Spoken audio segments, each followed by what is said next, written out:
Coucou à tous, aujourd'hui on va répondre à la question pourquoi donc j'ai cette sensation de boule dans la gorge, pourquoi j'ai la gorge qui me serre. Chez certaines personnes ça peut être épisodique, donc ça peut être de temps en temps. Chez d'autres personnes ça peut être une sensation qui peut s'installer d'une façon plus permanente et ça a été par ailleurs mon cas. Pendant un petit bout, pendant au moins quelques années, j'ai eu cette sensation, puis j'ai mis vraiment du temps à comprendre qu'est-ce qui est en train de m'arriver, pourquoi j'étais en train de vivre ça. Et c'était quelque chose quand même d'assez anxiogène, d'assez stressant, parce qu'on se dit, c'est une région, le cou, c'est une région très fragile. C'est en grande partie, c'est notre survie qui en dépend, notre capacité à ingérer les aliments sans ressentir une gêne au niveau de la gorge, c'est quelque chose qui est une chose importante, parce que sinon on va s'étouffer. D'être capable de respirer aussi sans sentir de serrement et de gêne au niveau de la gorge une fois de plus. C'est quelque chose qui est important parce que on a besoin de sentir que que l'air arrive à bien circuler entre notre nez et les poumons. Donc cette sensation de serrement au niveau de la gorge, c'est quelque chose qui est extrêmement anxiogène. Puis on se pose tout plein de questions aussi. Attends, mais est-ce que j'ai une maladie, un truc grave qui est en train de m'arriver? Okay.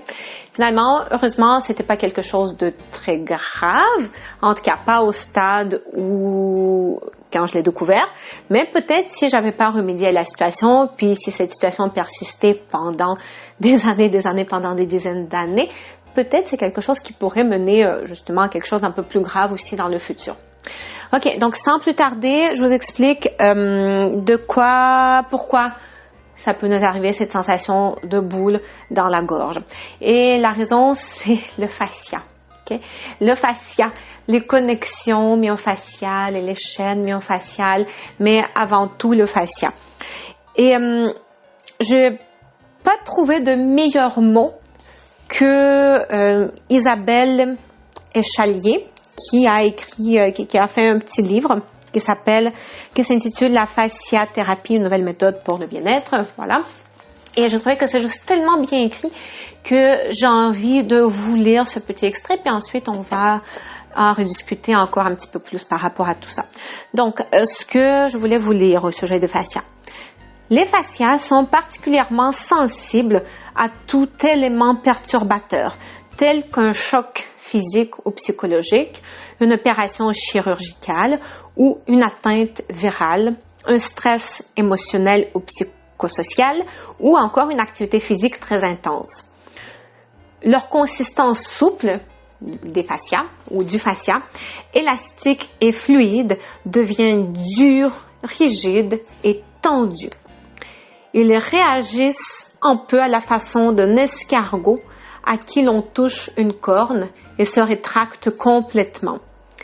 Lors d'une peur, par exemple, vous sentez votre gorge qui se serre, le souffle qui est coupé, votre ventre qui se noue.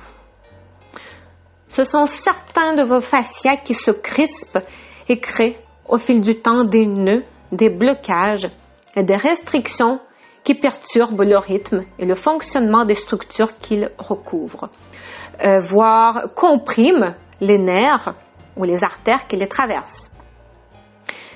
La fonction d'un organe, les fonctions immunitaires et liquidiennes du fascia et l'équilibre général du corps peuvent être ainsi altérés. En effet, lorsque les fascias sont tendus, les artères les traversant sont particulièrement étranglées, le flux sanguin est ralenti et l'énergie acheminée est moindre. Dans ce cas, les tissus ou les organes concernés sont en souffrance et leurs fonctions ou vitalité sont perturbées. Des symptômes tels que tendinite, douleur articulaire, maux de tête, colite, etc. peuvent s'organiser, voire se déclarer. Donc, ce petit extrait-là, je trouve qu'il est tellement parlant et tellement imagé. Je pense que ça parle à tellement de personnes. On fait tellement de liens avec ce qu'on peut vivre, sentir dans notre corps et entre ce qui est en train de se passer au niveau du fascia, du point de vue un peu plus à petite échelle, en fait, au niveau de notre corps. Et là, dans cet extrait, il y a beaucoup d'informations qui a été dites. Donc, il s'agissait pas uniquement que de la boule dans la gorge. Mais si je reviens un peu plus donc à cette sensation de boule, de serrement dans la gorge.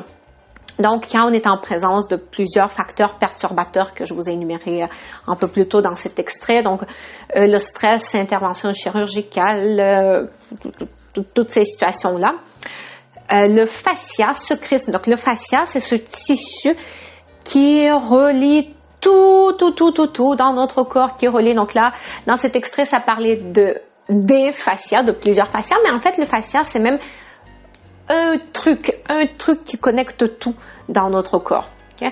Donc, ça connecte les différents tissus, les organes, les cellules entre elles. Donc, c'est un tissu conjonctif.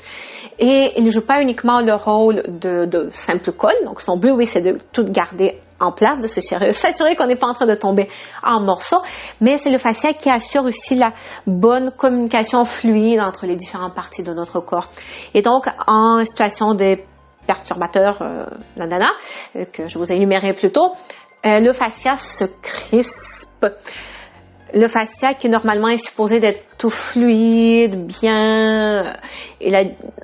Entre les différentes couches de fascia, on a aussi du liquide qui circule, les échanges de nutriments se font bien. Donc tout ça, tous ces processus sont mis au ralenti. Le tissu se crispe, se rigidifie. Okay? Et donc, ce sont les choses qu'on ressent dans notre corps quand, justement, on a le ventre qui se noue, quand on a la boule dans la gorge, etc. Le fascia, c'est un sujet très complexe et par ailleurs, mais en même temps, c'est un sujet aussi extrêmement passionnant. Donc, dernièrement, j'ai commencé à sortir une série de vidéos au sujet du fascia. Jusqu'à présent, il y en a 3. Peut-être qu'il y en aura plus quand vous allez visionner cette vidéo. Donc, j'ai une petite série de vidéos qui s'intitule Les miracles du fascia. Je vous encourage fortement d'aller visionner cette vidéo pour avoir encore une meilleure compréhension de ce que c'est le fascia et commencer à avoir aussi de plus en plus d'astuces pour savoir comment travailler au niveau de votre fascia. Parce que je sais la question que vous allez me poser en commentaire, vous allez me poser la question, oui Marina, ok, oui, c'est le fascia, mais qu'est-ce que je fais avec ça? Comment je fais pour gérer cette situation? Ok. Et donc, la réponse de façon très résumée va pas du tout vous plaire, ok? Parce que la réponse très résumée est la suivante. On va apprendre à gérer notre stress, à gérer notre anxiété, à se détendre. On veut faire attention à notre posture. On veut bouger d'une façon qui respecte notre corps. Et on veut évidemment bien s'alimenter parce que ce qu'on mange a également un impact sur notre fascia. Et on veut bien régler tous les problèmes de sommeil qu'il puisse y avoir. Bref, c'est une réponse qui veut tout et rien dire. Il faut mettre en place toutes les choses pour retrouver le corps en meilleure santé. Mais avant tout, la première chose, c'est d'apprendre à gérer notre stress, à relâcher notre corps et à se détendre. Okay? Est-ce que ça vous aide comme astuce?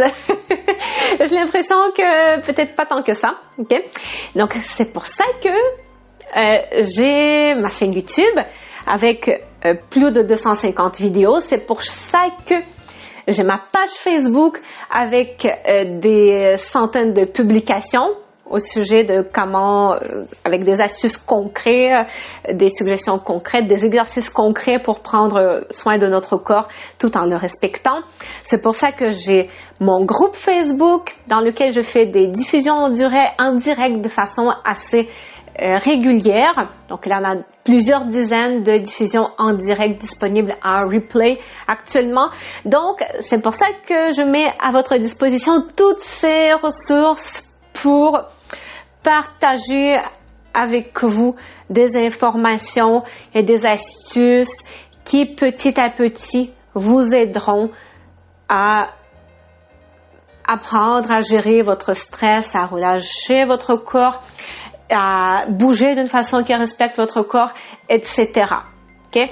Donc, je suis désolée, il n'y a pas un truc magique comme ça qui va faire en sorte que tous les fascias de votre corps vont se relâcher d'une façon miraculeuse et instantanée. Okay? C'est d'apprendre à respecter notre corps petit à petit. Et de mon côté, je me suis mise au défi de vous aider à y arriver par intermédiaire de tout ce contenu que je partage avec vous. Donc, si vous n'êtes pas encore abonné à ma chaîne YouTube, c'est le temps de remédier à la situation, c'est le temps de vous abonner. Si vous n'avez pas encore liké ma page Facebook, c'est le temps de la liker.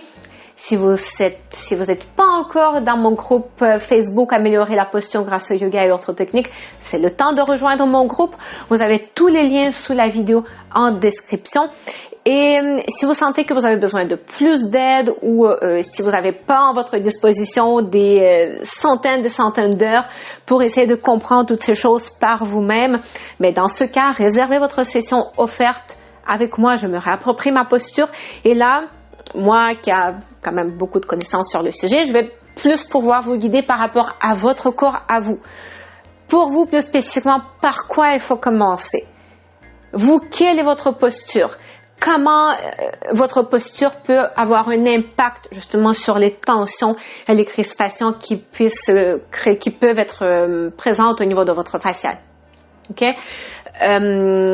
Par quoi commencer? C'est ça le plus important. Par quoi commencer?